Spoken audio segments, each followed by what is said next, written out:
ప్రభుత్వం యుద్ధ ప్రాతిపదికన ఇటు గోదావరి నీళ్లను మరి తీసుకుపోయే ప్రయత్నం చేస్తూ ఉంటే వీళ్ళు మాత్రం మరి కనీసం ఈ రోజు వరకు ఉత్తరం కూడా రాయలేదు.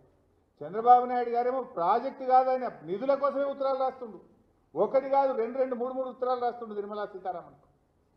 ఆడ పెద్ద పెద్ద మీటింగ్లు పెడతా ఉన్నాడు. మరి వీళ్ళు ఏం చేస్తున్నారు నాకు అర్థం కాదు.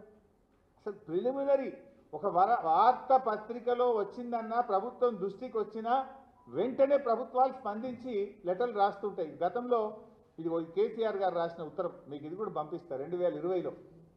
2020లో అపెక్స్ కౌంటీ మీటింగ్ తర్వాత కేసీఆర్ గారు మన హక్కుల గురించి ఎంత క్లియర్గా గోదావరి బేసిన్లో కృష్ణా బేసిన్లో 2020లో అప్పటి కేంద్ర ప్రభుత్వానికి రాసిన లేఖ, మేము ఏ రకంగా ఆంధ్రప్రదేశ్ ప్రాజెక్టులను వ్యతిరేకించాము, రాయలసీమ లిఫ్ట్ ఇరిగేషన్ ఎట్లా వ్యతిరేకించినాం, పోతిరెడ్డిపాటిని ఎట్లా వ్యతిరేకించినాం, తెలంగాణ హక్కుల కోసం ఏమేం మాట్లాడినాం అనేటువంటిది మేము ఆ రోజు రాసిన లేఖ కాపీ కూడా నేను మీ అందరికి కూడా పంపిస్తాను.